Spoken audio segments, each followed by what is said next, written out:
أحييكم جميعا بتحية الإسلام. السلام عليكم ورحمة الله وبركاته.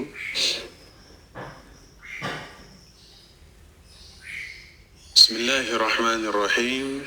الحمد لله الذي لا ينسى من ذكر. الحمد لله الذي لا يضيع من شكر.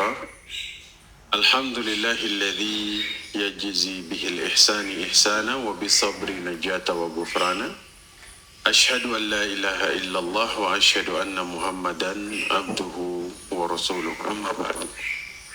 Untuk memulai kajian kita pada pagi hari ini, kita doakan semoga saudara-saudara kita, baik yang sedang sakit, yang sedang ditimpa musibah, semoga Allah sembuhkan mereka semua. Allah berikan kemudahan di dalam hidup mereka. Amin ya rabbal alamin. Nabi SAW bersabda, "Man yad'u li akhihi bi zahril ghaib."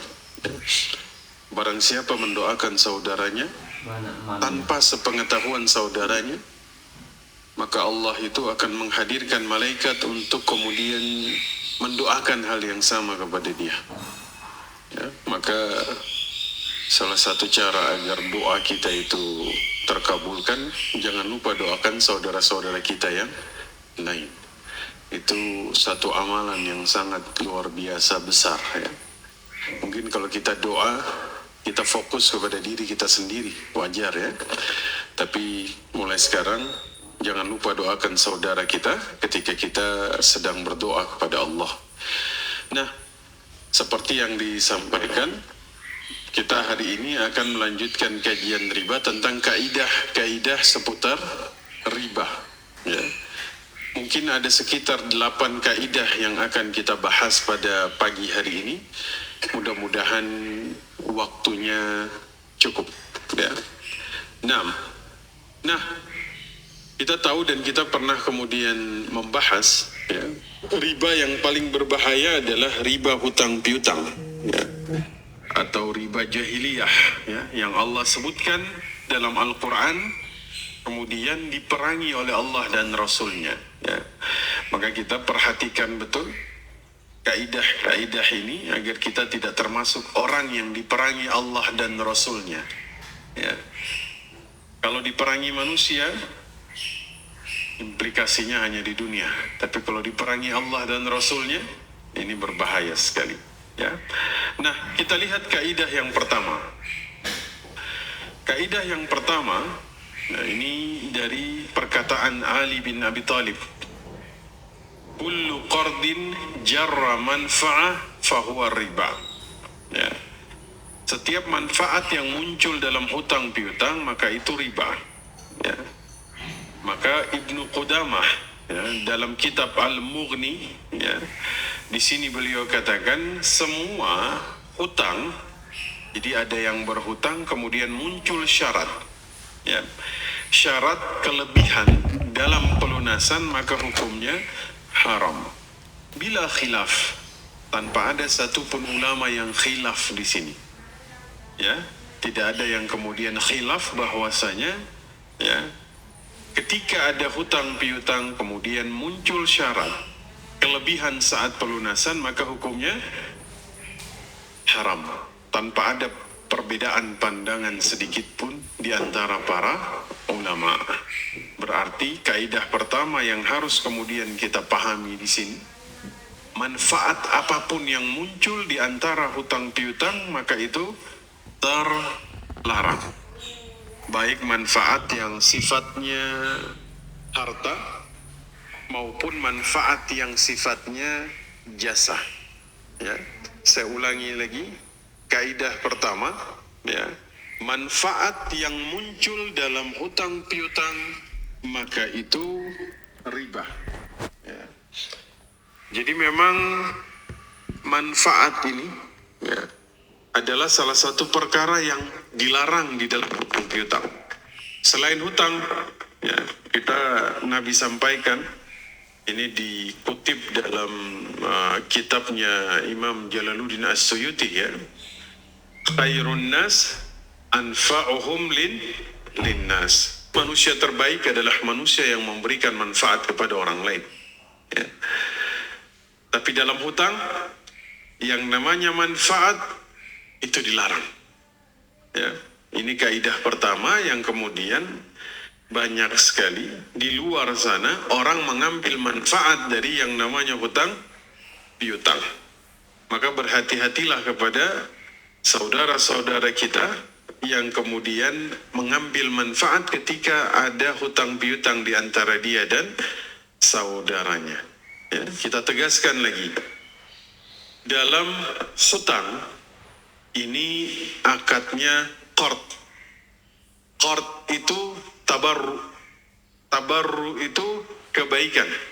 Balasannya dari Allah Subhanahu wa ta'ala, bukan dari manusia. Maka setiap manfaat yang muncul dari manusia dalam hutang piutang itu terlarang. Kenapa? Cukuplah manfaat yang kemudian nanti Allah berikan kepada kita dalam bentuk pahala. Ya.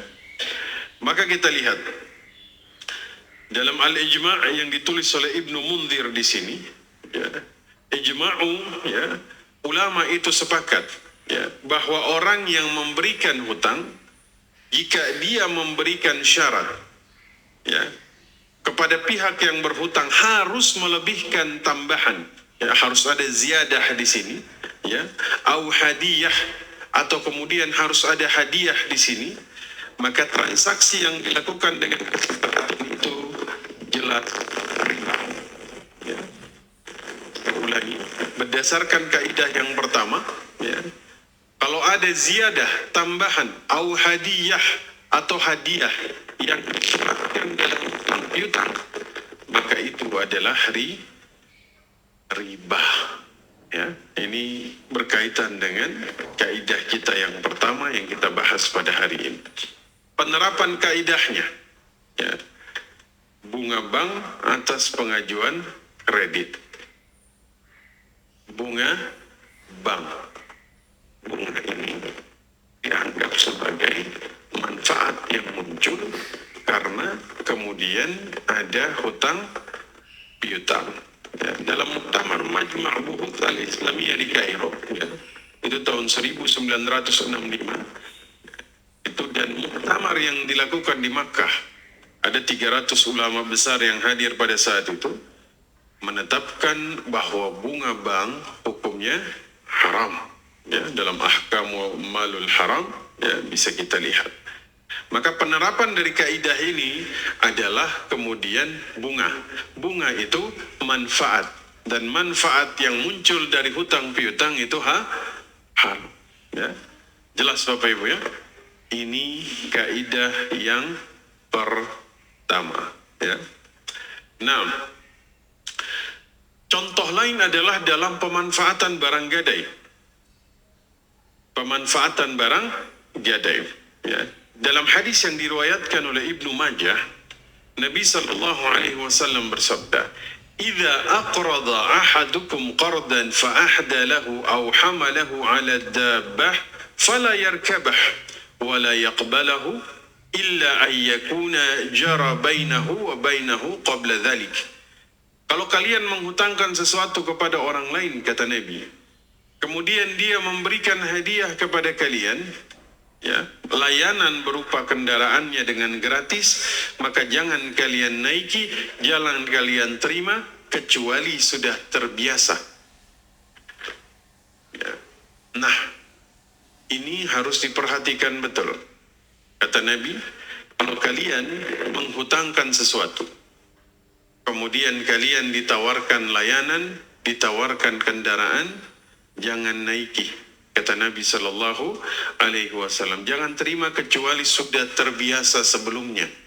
Ya, jadi misalnya, ini sudah pernah kita bahas, tapi kita kasih contoh dari kaidah pertama. Misalnya Bapak Ibu di sini dengan seorang sahabat yang memang sudah terbiasa saling meminjamkan kendaraan misalnya, ya, sudah saling kemudian mengantarkan satu dengan yang lain sebelum ada hubungan hutang. Maka jika kemudian tawaran untuk mengantarkan itu muncul setelah ada hutang, terlarang atau boleh? boleh kalau sudah terbiasa. Tapi kalau belum terbiasa, kita jaga. Takutnya motif ini muncul karena ada hutang. Ya. Misalnya saya kasih hadiah karena saya masih punya hutang yang belum lunas. Ya. Motif ini kira-kira muncul karena ada hutang atau muncul karena memang saya yang ingin berbuat baik. Maka harus diperhatikan betul. Ya. Karena kaidah yang pertama ini adalah kaidah yang memang menggambarkan betapa banyak di luar sana orang yang mengambil manfaat dari hutang piutang. Ya. Nah, maka barang gadai ini kan kadang-kadang dimanfaatkan oleh penerima gadai. Ya. Misalnya orang gadein motor. Ya.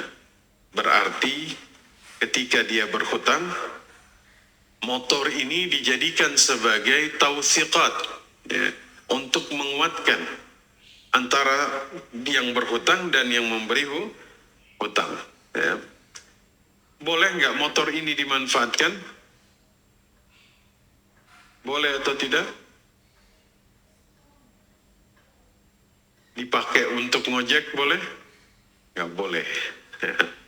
Itu nanti insya Allah akan kita bahas dalam pertemuan berikut. Ya. Nah, di sini dikatakan idza kana laka ala rajulin haqqun fa ahda ilaika himla tibnin aw himla sya'irin aw himla qattin fala ta'khudhuhu fa innahu riba. Intinya kata Nabi, kalau kalian menghutangi orang lain kemudian dia memberikan jerami, dia berikan gandum atau pakan ternak, jangan diterima karena itu riba. Karena itu apa? Riba. Ya. Jadi ada solusinya. Misalnya Bapak Ibu minjemin uang kepada orang lain, orang ini ngasih hadiah, nggak enak ditolak ya. Terima saja. Pilihan pertama ditolak, pilihan kedua diterima, tapi gunakan itu sebagai pengurangan dari hutangnya. Terima itu, tapi hitung sebagai pengurangan hutang. Kalau tidak enak untuk kemudian menolak, ya, ini bisa kemudian dilakukan. Ya. Ada orang bertanya kepada Ibnu Umar, saya menghutangi seseorang yang sebelumnya tidak pernah saya kenal. Ya. Lalu dia berikan hadiah kepadaku. Apa yang harus saya lakukan? Jawab Ibnu Umar, rudda ilaihi hadiyatih. Kembalikan hadiahnya, ya. Au ihsabha lahu. Au hitung dia sebagai bagian dari pelunasan. Inilah yang kemudian dilakukan oleh para ulama, para sahabat untuk kemudian menghindari manfaat. Kalau dia kasih kita terima, kita hitung sebagai bagian pelunasan hutang. Ya. Atau bisa kita tolak, silahkan ditolak. Ya. Nah, jelas kaidah yang pertama ya. Jadi kaidah pertama ini kaidah yang memang paling banyak terjadi di dalam masyarakat. Ya. Kaidah kedua, az-ziyadatu fid dain muqabil al-ajal riba. Ya. Tambahan utang sebagai ganti dari tempo pembayaran ini riba hukumnya. Ya. Imam Al-Qurtubi dalam tafsirnya, tafsir Al-Qurtubi, beliau kemudian mengatakan, ijma'ul muslimun, ya, kaum muslimin ini sepakat, ya, sepakat bahwasanya bersumber dari Nabi Sallallahu Alaihi Wasallam mensyaratkan adanya tambahan, ya, dalam hutang itu riba, meskipun hanya segenggam pakan ternak. Ya, jadi di sini kita lihat, meskipun segenggam pakan ternak, kalau ini dijadikan sebagai tambahan di dalam hutang piutang, maka ini riba hukumnya. Ya. Jadi kadang-kadang tambah waktu, tambah uang. Ya. Kalau teori ekonomi kontemporernya mengatakan the value time of money. Ya, waktu dihitung sebagai waktu adalah uang, gitu ya. Jadi kalau antum minta tambah waktu, ya berarti tambahannya ini dinilai dengan uang. Seperti itu ya. Nanti beda dengan kita kaum muslimin. Kaum muslimin itu tambahan waktu tidak dinilai dengan uang, tapi nilainya dengan pahala. Jelas? Ya, makanya Nabi bilang, man anzara mu'siran, ya, barang siapa kasih waktu tambah, ya, dia tambahin waktunya, ya, babak tambahan, ya, kalau dalam sepak bola. Kalau dia kasih waktu tambah, maka dia dapat pahala. Ya. Kalau kemudian yang terjadi dalam riba, kalau dia kasih waktu tambahan, maka dia dapat tambahan uang. Dalam kaidah ini, setiap tambahan uang atas ganti tempo, atas tambahan waktu, maka itu riba. Ya, ya jelas ya. Rentenir itu kan tiap tambah waktu tambah utangnya. Ya. Masya Allah, ada nggak orang yang tambah waktu terus utangnya bukan ditambah, dia kurangi, Pak? Ada nggak kira-kira? Ya, dia pinjamnya 5 juta. Ya, gantinya tanggal 13 hari ini. Mohon maaf, Pak, saya belum bisa bayar. Oh, nggak apa-apa. Anak kasih waktu tanggal 13 Maret, utang antum berkurang jadi 4 juta. Allahu Akbar, Masya Allah. Luar biasa ya. Ya, ini Masya Allah. Ada nggak kira-kira? Ya, ini kalau ada dua hal ya. Tambahkan 1 bulan, hutangnya jadi 4 juta, dia kurangi. Banyakan mana dengan tambahkan 1 bulan jadi 5.500.000? Banyakan yang pertama apa yang kedua? Yang kedua lebih banyak ya. Mudah-mudahan Allah lindungi kita. Amin ya Rabbal. Karena kalau yang kedua lebih banyak, dia tambah waktu tapi dia tambahkan hutangnya, maka jelas-jelas ini menjadi sinyal bahwa kita tuh telah menghalalkan diri kita untuk diadab. Orang yang melakukan ini menghalalkan dirinya untuk kemudian diadab oleh Allah Subhanahu wa ta'ala. Mudah-mudahan Allah lindungi kita. Amin ya Rabbal alamin. Jadi yang kedua jelas ya, kalau ada orang menambahkan waktu kemudian dia tambahkan uang berdasarkan kaidah ini, maka itu terlarang. Ya, haram hukumnya. Ya. Silakan diminum Bapak Ibu. Bismillah.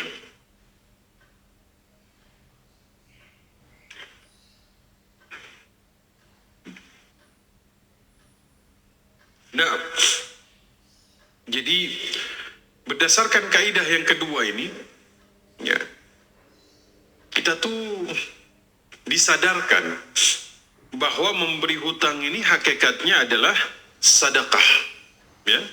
Sehingga memang kadang-kadang orang ngasih bunga itu karena pertimbangannya inflasi. Uang dia karena inflasi ketika dia pinjamkan kepada orang lain. Ya. Inflasi ya adalah satu situasi ekonomi di mana uang mengalami penurunan nilai. Ya, sehingga dia memberikan bunga sebagai ganti dari uangnya yang kemudian kena inflasi. Ya. Ya, padahal inflasi ini sendiri diakibatkan oleh bunga. Dia meminimalisir inflasi yang disebabkan oleh bunga dengan cara kasih bunga. Berarti dia menyelesaikan masalah dengan masalah. Ya. Maka kemudian kita tahu memberi hutang ini mungkin resikonya cukup banyak kan? Apa resiko yang muncul dari hutang piutang Bapak Ibu? Apa resiko yang bisa muncul? Nggak dibayar. Yang berhutang kabur. Yang berhutang pura-pura lupa. Ya. Bikin hati nggak tenang. Was-was. Kapan diganti? Tanggal 13 anak ganti. Ini yang memberikan piutang tanggal 12, kira-kira was-was nggak dia? Alhamdulillah, besok katanya diganti. Diganti nggak ya katanya? Ada rasa was-was.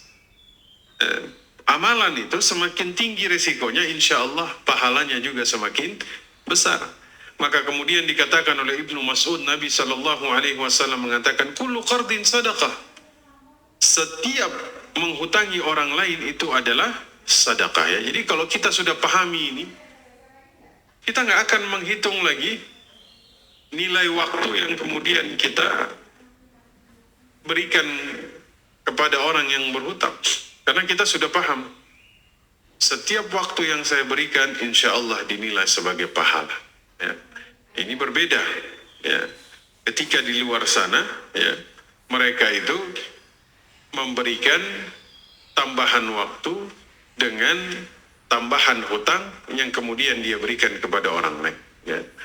Nah, ini contoh penerapannya. Sistem bunga yang ada di masyarakat. Ya. Kadang-kadang riba itu seperti yang kita paham, dia bertambah, dia berkembang. Ya. Sehingga nggak pernah habis, Pak. Ya. Bunganya sekian, nggak bisa bayar, tambah lagi, nggak bisa bayar, tambah lagi. Ya. Maka kemudian dia nggak pernah habis. Ya, tambahan waktu, tambahan hutang, tambahan waktu, tambahan hutang. Mudah-mudahan Allah mengampuni dan memberikan kesempatan kepada orang-orang yang menerapkan ini untuk bertaubat kepada Allah Subhanahu wa Ta'ala. Yang ketiga, ar-riba la yajuzu qaliluhu wa la kathiruhu. Kaidah yang ketiga, riba ini tidak dibolehkan sedikit maupun banyak. Saya ulangi, sedikit maupun banyak itu terlarang. Ya. Nah, kaidah ini dikutip dari Ibnu Abdul Bar dalam kitabnya At-Tamhid Syarah Muwatta. Ya. Ibnu Qudamah mengatakan, ma jarra riba fi kathiruhu jarra fi qaliluh. Semua yang berlaku dalam riba, jumlahnya besar, juga berlaku dalam riba yang jumlahnya kecil. Ya. Ini sekaligus kemudian menyadarkan orang-orang yang memberikan bunga, ya, bunganya cuma 0, berapa persen. Ya. Pernah dengar? Bunganya rendah, cuma 1%. Bolehlah katanya. Cuma 0, sekian persen. Apakah itu riba? Kaidah ini mengatakan riba haram jumlahnya walaupun kecil maupun banyak. Nanti di sini saya cantumkan nanti bedanya riba dengan goror. Goror ini ketidakjelasan. Insya Allah nanti akan kita bahas di sini juga. Goror ketidakjelasan dalam jual beli. Goror ini kalau jumlahnya sedikit itu masih dimaafkan. Jelas ya? Kalau jumlahnya sedikit masih dimaafkan. Tapi kalau jumlahnya banyak, diharamkan. Riba jumlahnya sedikit haram, banyak juga haram. Kenapa? Karena daya rusak dari goror dan riba itu lebih besar riba. Makanya kemudian diharamkan, baik sedikit maupun. Jadi kalau ada yang kemudian mengatakan riba itu boleh karena persentasinya kecil, kaidah ini membantah perkara tersebut. Ya. Kenapa? Riba tidak dibolehkan, baik itu sedikit maupun banyak. Ya. Maka kemudian Ibnu Abdul Bar, beliau membuat satu kesimpulan, ar-riba la yajuzu qaliluhu wa la kathiruhu wa laysa kal gharar. Riba itu tidak dibolehkan sedikit maupun banyak, ya. Tidak seperti gharar. Gharar ini alladhi yajuzu qaliluhu.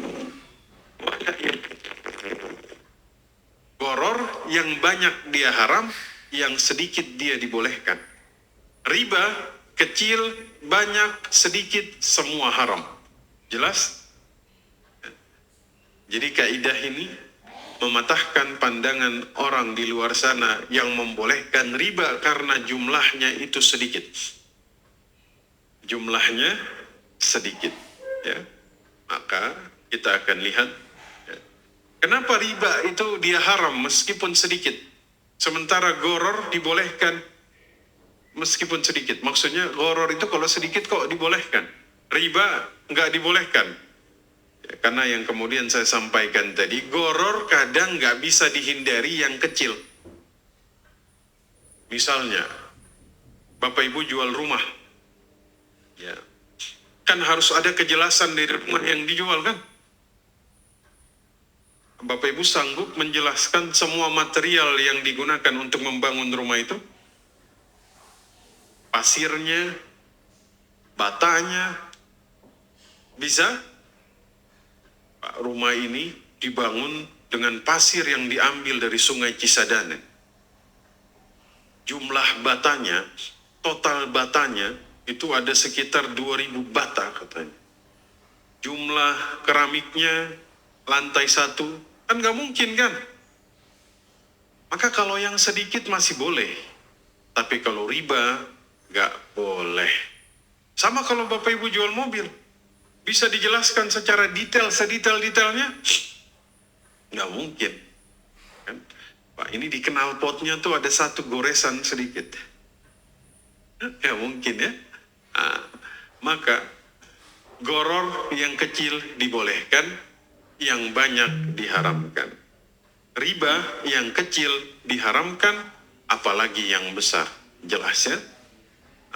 Nah, inilah seperti bunga 0,75%. Ya.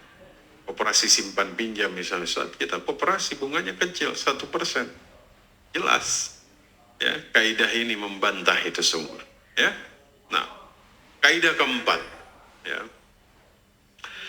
Yahrumur riba fi daril harbi harimihi fi daril Islam. Kata jumhur ulama, riba hukumnya haram dilakukan di lingkungan orang kafir harbi, sebagaimana hukumnya haram ketika dilakukan di lingkungan Islam.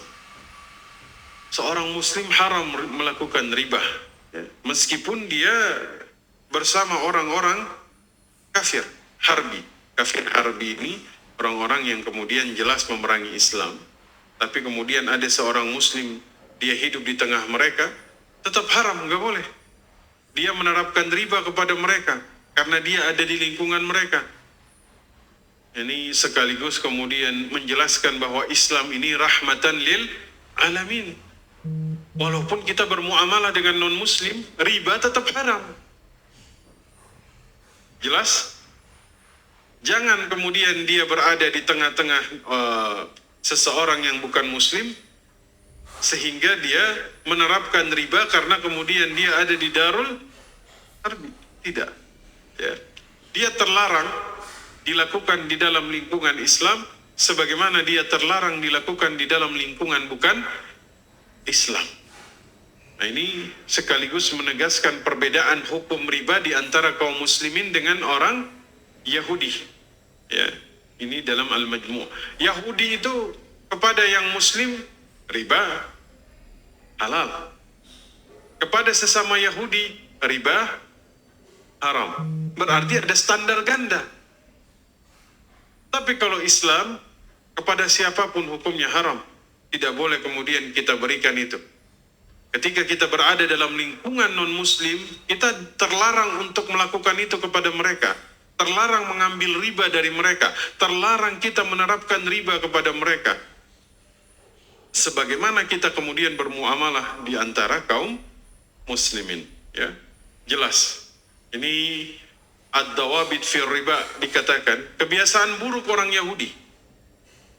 Ketika riba diharamkan kepada mereka, kemudian justru mereka halalkan kepada non-Yahudi dengan motif menzalimi ghaib. Ghaib itu non-Yahudi. Masya Allah, kita kaum muslimin diharam menzalimi siapapun. Mau dia itu muslim, non-muslim, haram, gak boleh dizalimi. Ya, dalam perkara apapun, hatta dalam perkara muamalah. Maka inilah yang terjadi ketika kemudian seseorang, ya, boleh saya kasih riba karena dia bukan muslim, halal saya ambil. Gak boleh.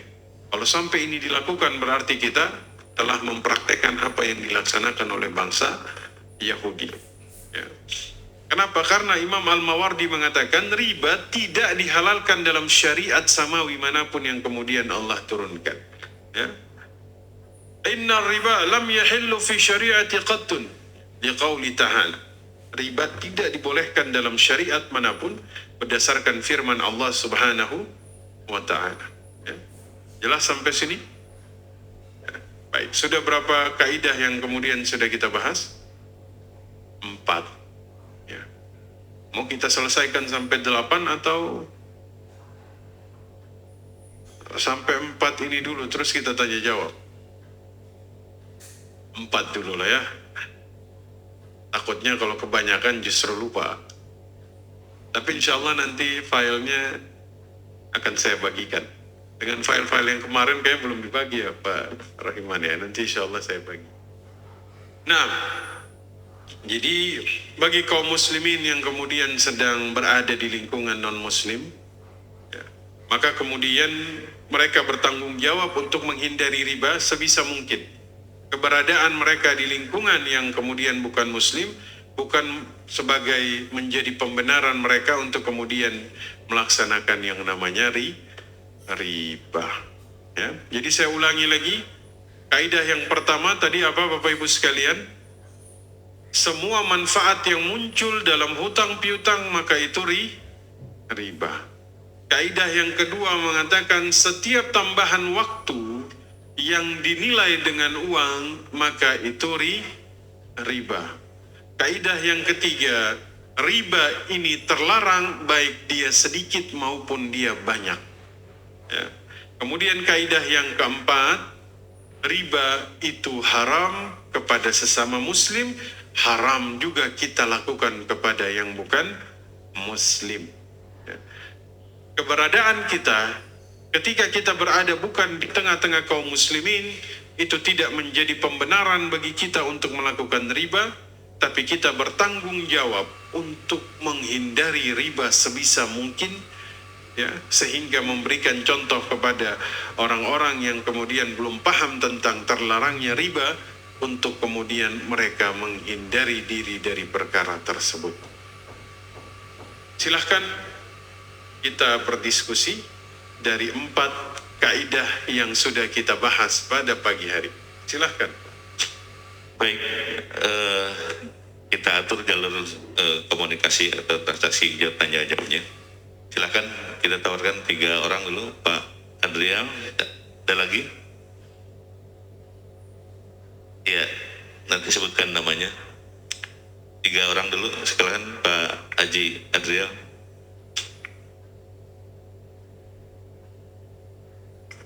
Assalamualaikum warahmatullahi wabarakatuh. Waalaikumsalam. Saya menyangkut masalah utang juga ya. Pengurus masjid namanya kan, tapi di luar sana seharusnya membayar tagihan listrik itu setiap bulan. Ini sudah 2 bulan belum dibayar. Apakah kemudian data orang PLN? Kebetulan saya yang menerima suratnya, tapi masjidnya bukan di sini, masjid di luar sana. Kemudian apa hukumnya Ustaz terhadap pengurus yang tidak membayar kewajiban daripada masjid setiap bulan gitu. Jadi yang 1 bulan itu apa? Uangnya ada, tapi pengurusnya mungkin lupa atau bagaimana gitu ya. Mohon penjelasannya Pak Ustaz. Ya, terima kasih. Mau langsung jawab atau langsung? Baik.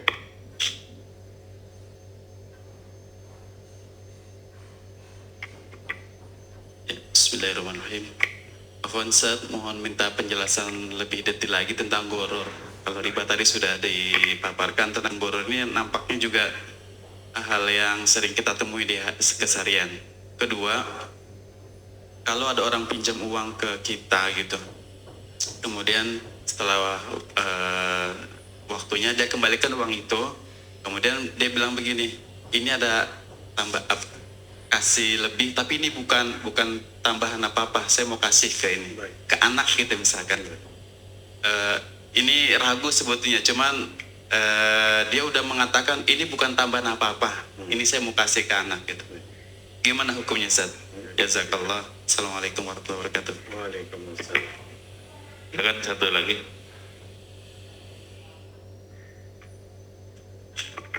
Bismillahirrahmanirrahim. Assalamualaikum warahmatullahi wabarakatuh. Waalaikumsalam. Saya dengan Toto Pak Ustaz. Tadi dalam riba tidak boleh ada kelebihan baik waktu maupun uang dan sebagainya.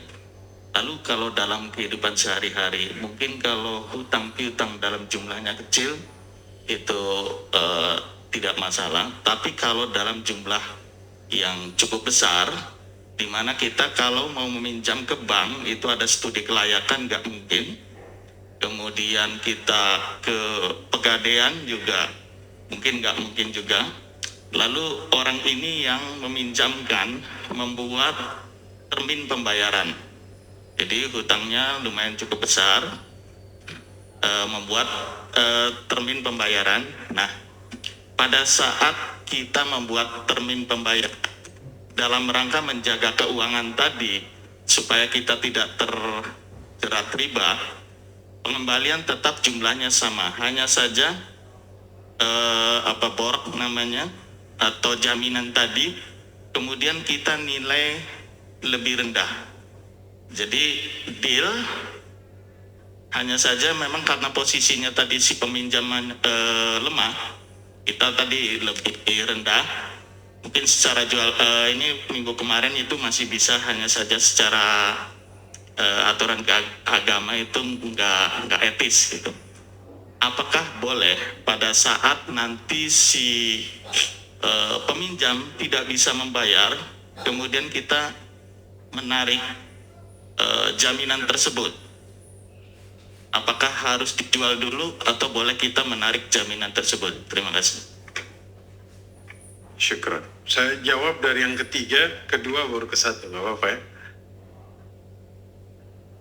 Meminjamkan uang dengan jaminan, boleh? Boleh.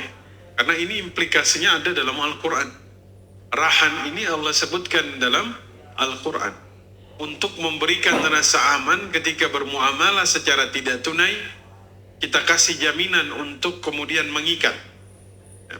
Nah, biasanya jaminan yang diberikan dengan nilai hutang, nilainya lebih tinggi yang mana, Pak? Hutang dengan nilai jaminan lebih tinggi yang mana?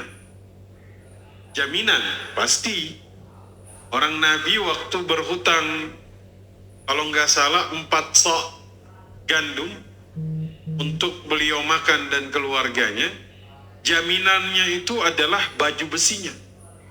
Baju besi Nabi harganya lebih mahal daripada gandum yang beliau pinjam. Jadi wajar jika kemudian jaminan itu nilainya lebih mahal dari hutang. Lagi-lagi ini tausiqat untuk memberikan ikatan dan rasa aman. Ya. Misalnya, pinjam 10 juta, saya minta jaminan. Jaminannya apa kira-kira?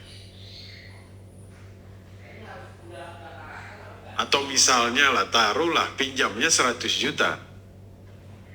Terus jaminannya sepeda. Ada sepeda yang 100 juta juga ya?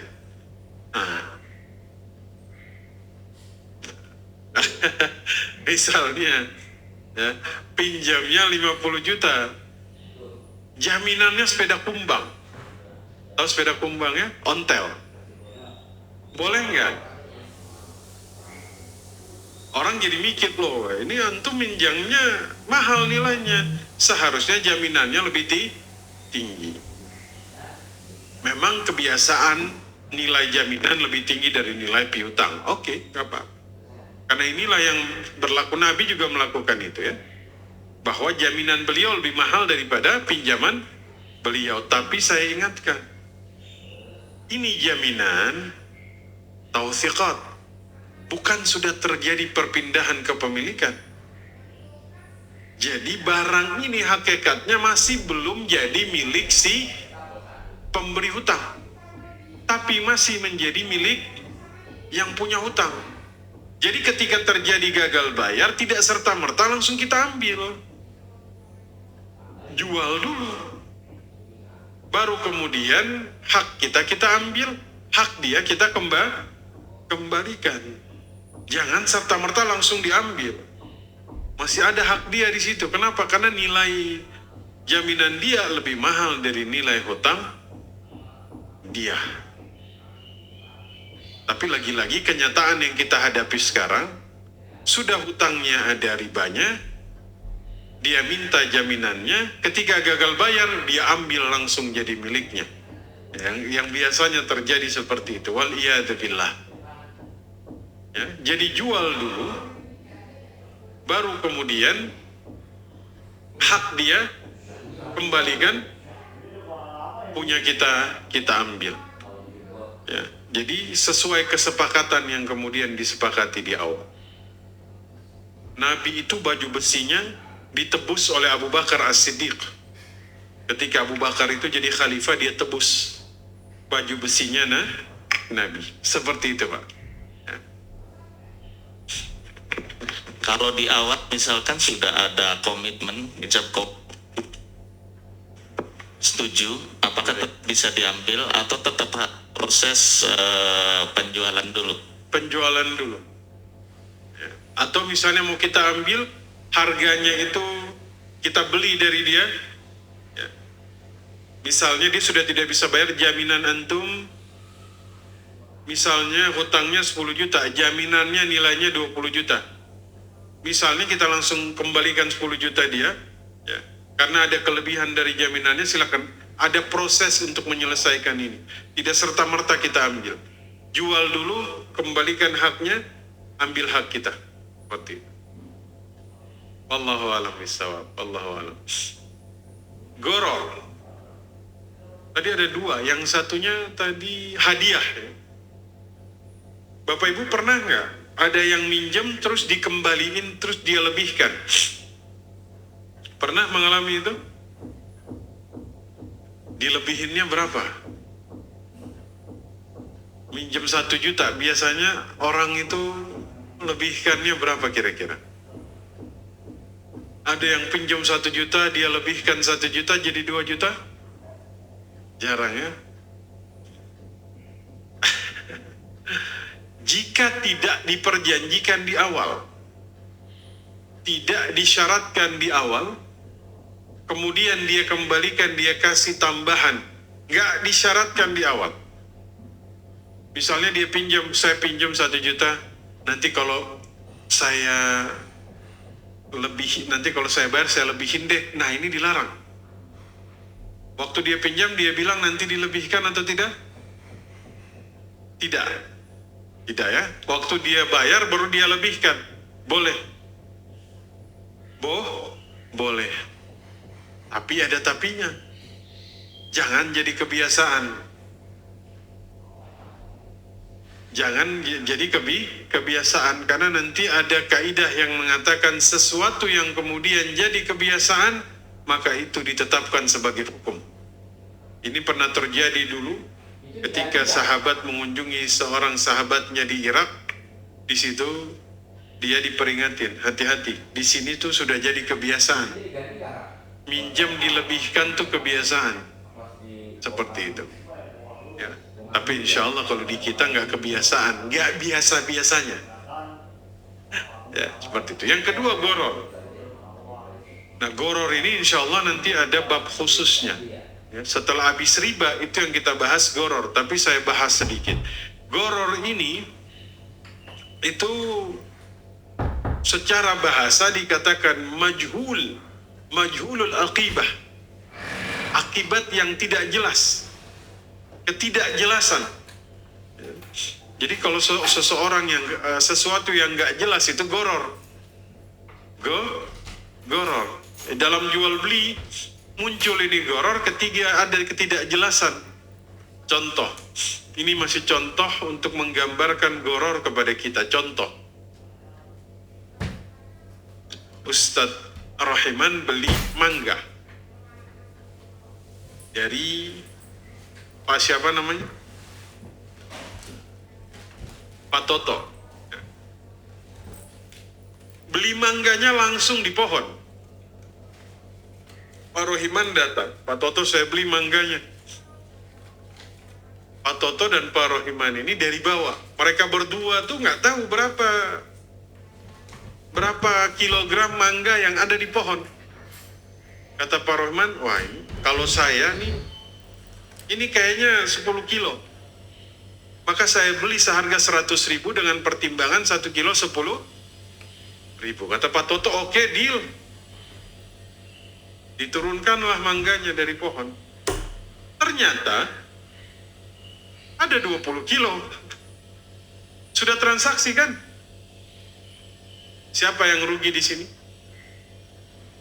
Pak Toto. Oke.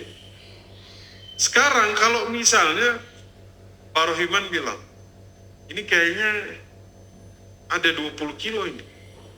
Saya beli 200.000, oke. Waktu diturunin ternyata hanya ada 15 kilo. Siapa yang rugi? Pak Rohiman. Maka disebut akibatnya itu majhul, nggak jelas. Tidak jelas siapa yang untung, siapa yang rugi. Maka ketidakjelasan ini berlaku kepada kedua belah pihak. Baik pembeli, baik penjual, dua-duanya sama-sama nggak tahu. Akibatnya seperti apa, maka ini goror namanya. Nanti beda goror dengan tadlis. Kalau goror, dua belah pihak nggak punya pengetahuan. Kalau tadlis, penipuan, hanya satu yang punya informasi, dia simpan untuk mengelabui yang satu. Jelas? Dia tahu ada aib, dia sembunyikan aibnya, sehingga rekan transaksinya rugi. Dari awal dia sudah tahu, ini pasti rugi nih orang. Itu penipuan namanya. Tapi kalau dari awal dua-duanya sama-sama nggak tahu akibatnya, ini goror namanya. Nah, Nabi Shallallahu Alaihi Wasallam al-bai'ul goror. Nabi melarang jual beli yang mengandung goror. Insya Allah akan kita bahas tuntas setelah kita bahas tentang riba ini. Ya. Riba ini kita sudah pertemuan keberapa ini? Sudah ini keempat kalau tidak salah. Ini bisa jadi sampai Ramadan kita masih bahas riba. Ya. Tak kenal maka tak benci kalau riba. Bukan tak kenal maka tak sayang kan? Semakin kenal semakin benci. Ya. Nah, baik. Seperti itu Pak ya. Wallahu a'lam bishawab. Nah, ini telat bayar listrik. Nah, telat bayar listrik ini dain. Dain itu hutang yang muncul karena ada akad. Ada transaksi. Bayar listrik ini kan jual beli kan? Ya. Kita beli listrik kan? Ya. Atau bisa juga kemudian kita jual beli ini kan? Nah, kewajiban yang kemudian tidak dilaksanakan pada saat ada transaksi, ini jatuhnya dain, bukan qard. Kalau qard itu ya saya datang saya minjemin, ya kan? Murni hubungannya nih pinjam minjam. Kalau dain dia muncul karena ada akad atau transaksi sebelumnya, seperti itu. Ya, dan jika misalnya pengurus masjid nggak bayar 2 bulan, apakah dia berdosa? Tidak berdosa. Bagaimana kalau misalnya dia cuma khilaf? Ya, tidak sengaja memang. Ya kalau berdosa, Masya Allah banyak yang berdosa DKM karena nggak bayar listrik. Ya kan? Mungkin dia khilaf Pak. Ya, seperti itu. Dan ini tidak terhitung sebagai hutang. Tapi ini hanya kewajiban yang kemudian dia lalai untuk membayarkan. Seperti itu. Antum pernah telat bayar listrik? Sering, Pak. Kira-kira seperti itu, Pak. Ya. Wallahu a'lam bishawab. Wallahu a'lam. Silakan. Masih ada? Cukup? Ya, satu lagi. Ya, silakan. Ada 2, silakan. Ada 2. Oh ya.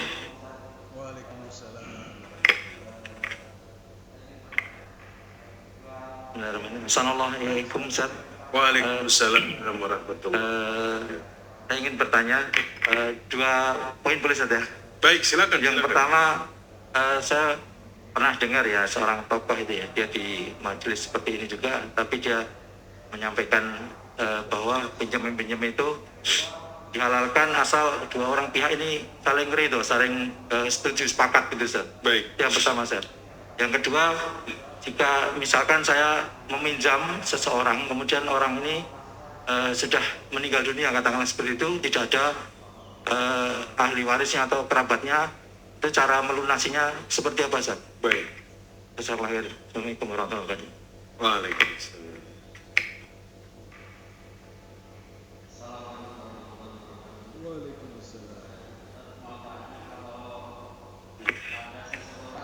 Assalamualaikum warahmatullahi wabarakatuh. Waalaikumsalam. Tat mau tanya, kalau ada seseorang yang meminjam waktu janji dia mungkin setahun, ada beberapa orang yang misalnya sampai puluhan tahun nggak bayar-bayar, itu gimana ya? Sampai saya mungkin lupa yang minjamkan gitu. Yang misalnya yang minjam malah menghilang kemana, nggak, pura-pura nggak lupa gitu. Baik. Assalamualaikum warahmatullahi wabarakatuh. Waalaikumsalam warahmatullah. Nah, satu lagi, boleh silakan. Silakan.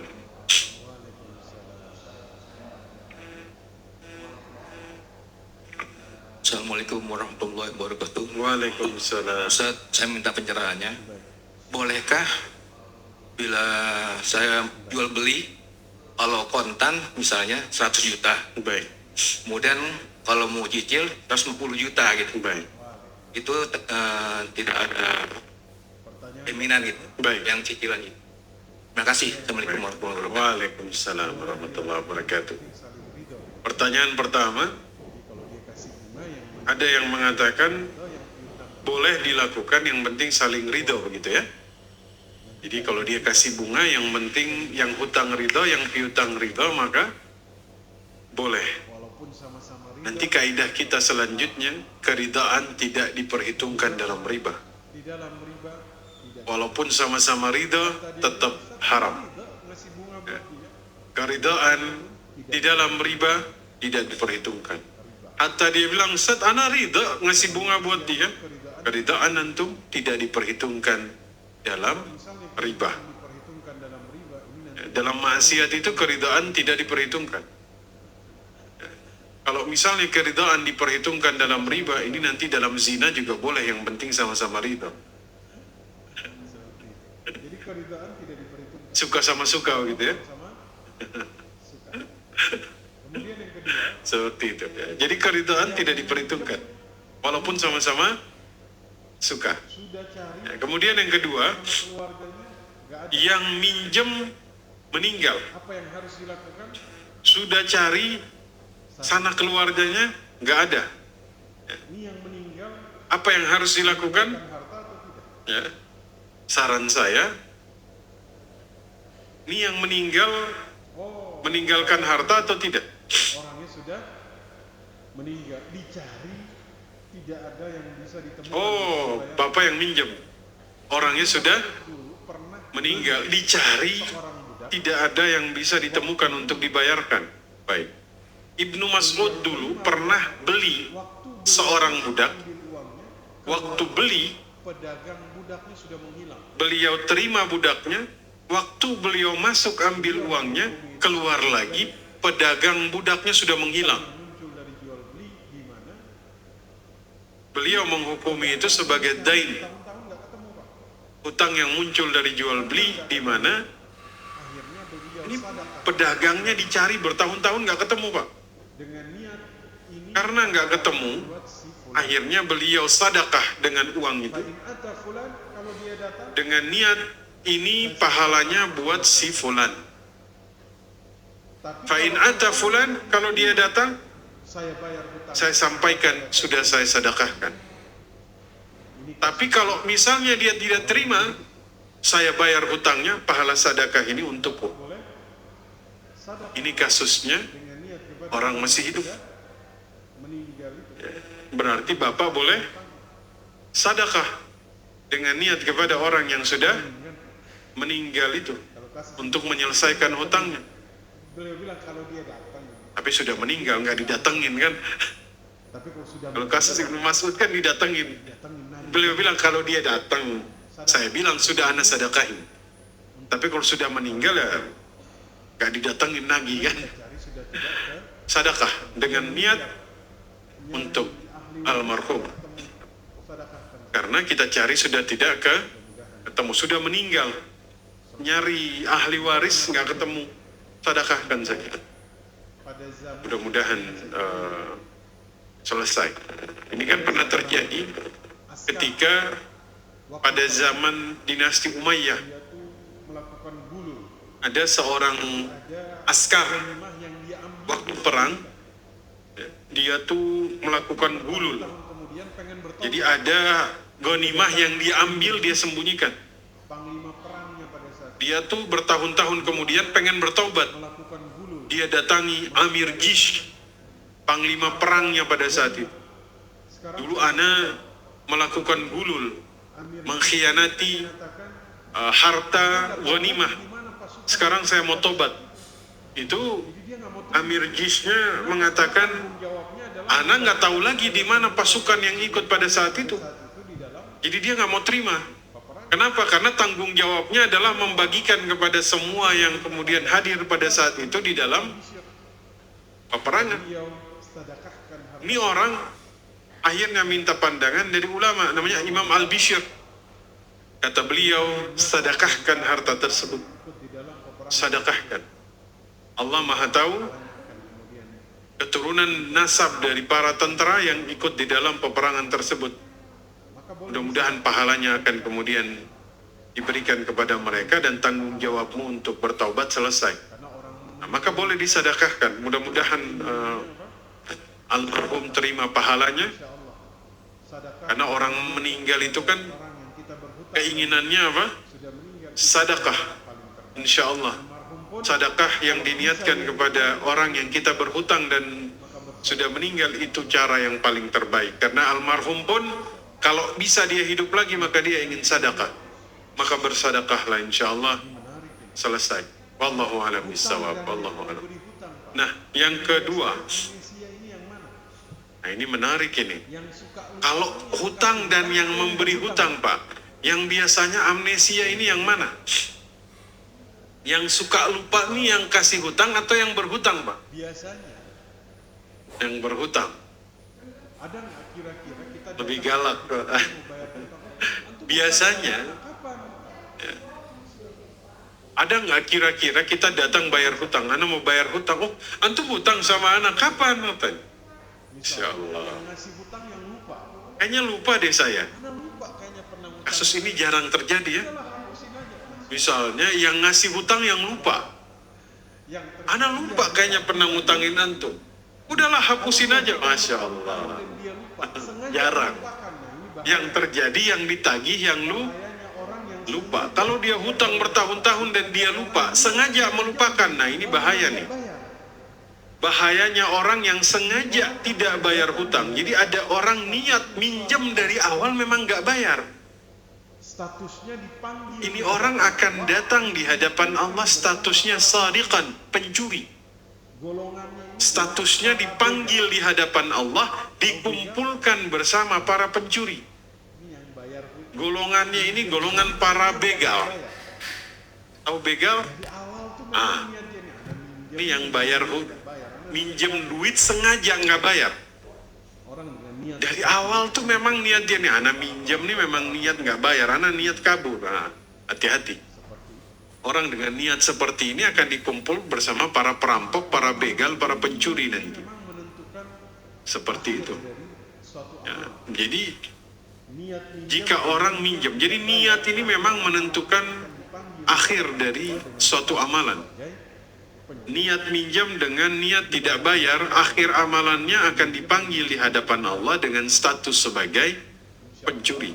yang memberi hutang Jadi berhati-hatilah bagi orang-orang yang minjem dengan niat menghilang sudah. pahala sebesar hutang yang Insya Allah yang memberi hutang, selama nih orang menghilang, dia diperhitungkan dia dapat pahala sebesar hutang yang dia pinjamkan. pada orang yang Nanti di hari kiamat, ketika diperhitungkan, pahala dia tuh akan dipindahkan kepada orang yang memberi hutang. Nah, jadi kadang-kadang ada orang tuh kabur dari hutang, tenang. Alhamdulillah ada katanya. orang tuh Pak, sudah nggak ditagih lagi. Iya, di dunia nggak ditagih, tapi di akhirat antum ditagih. Ada orang tuh Pak, lari dari hutang, tenang-tenang saja dengan hal ini, seakan-akan ini hal biasa-biasa saja. Ya, mudah-mudahan kita diberikan pahala dari ketidaktenangan kita, kerisauan kita dari hutang yang kemudian tidak dibayarkan. Allah perhitungkan itu. Ya. Amin ya rabbal alamin. Yang ketiga, boleh nggak tunai 100 juta, kredit 150 juta? Boleh. Jual beli di mana tunai dengan kredit itu beda harga, boleh Pak. Cuman mungkin tunai 100 juta, kredit 150 juta. Mungkin waktunya panjang ya Pak ya? Jual beli kredit itu boleh dalam Islam. Mungkin 5 tahun misalnya. Di mana harga cash Ya. dan harga Ala kulli hal, jual beli kredit itu boleh dalam Islam. Di mana harga cash dengan harga kredit beda. Tapi harga sudah dipastikan di awal. 150 juta. Clear. Jangan sampai nanti telat bayar, kasih denda, nggak boleh. Begitu. Apalagi Bapak menemukan orang jual cash 100 juta, kredit 100 juta juga. Ini dari tadi banyak contoh. Apa? Al-mukhalafah, maksudnya contoh-contoh di mana kita mencontohkan kebaikan di atas kebaikan tadi ya. Orang bayar hutang, dia kasih waktu tunda, udah gitu hutangnya dikurangi. Atau dalam jual beli, cash sama kredit sama harganya. Masya Allah. Itu luar biasa. Ada nggak Bapak Ibu temukan? jual beli motor. Ada? Cash 10 juta. Baitul Mal Masjid Kuba.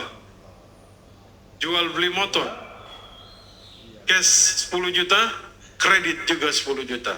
Allah. Cash 10, kredit. Luar biasa. Ya kan? Cash 10, kredit 10. Oh.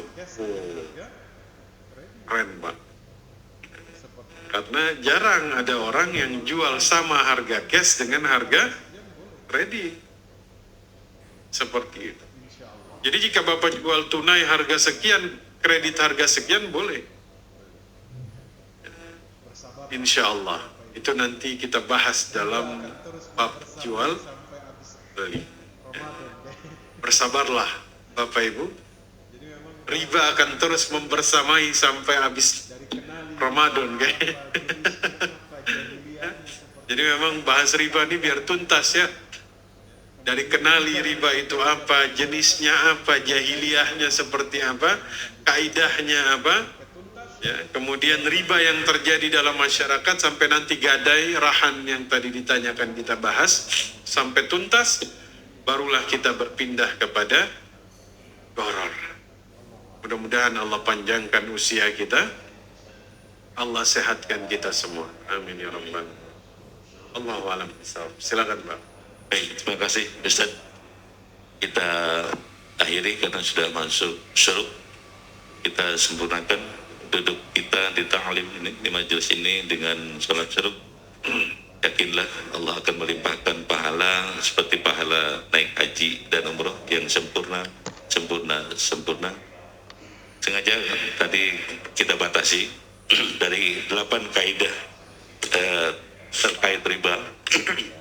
Ustaz Dr. Ruslan Hussein Marsabesi baru menyampaikan 4 saja biar penasaran. Jadi mohon ditunggu pertanyaannya juga. Untuk materi berikutnya ada 4 kaidah lagi yang belum kita bahas. Mudah-mudahan kita berikan kesehatan untuk tetap hadir istiqomah mengikuti taklim-taklim yang dilaksanakan oleh DKM Kuba. Tafadhol Ustaz, materinya luar biasa, menarik karena ini terkait dengan kehidupan kita sehari-hari. Mudah-mudahan kita terhindar dari praktek-praktek riba. Dan DKM sudah membentuk Baitul Mal Kuba. Mudah-mudahan ini bisa membantu yang sedikit barangkali dan sudah dimulai oleh teman-teman yang mengelola Baitul Mal untuk membebaskan para pedagang kecil di sekitar kita dari praktek-praktek riba. Amin, amin, amin. Ya, lumayan rentenir yang bergetayangan di wilayah kita. Demikian kita tutup talib kita di pagi ini dengan bacaan hamdalah. Alhamdulillah rabbil alamin. Subhanakallahumma wa bihamdika.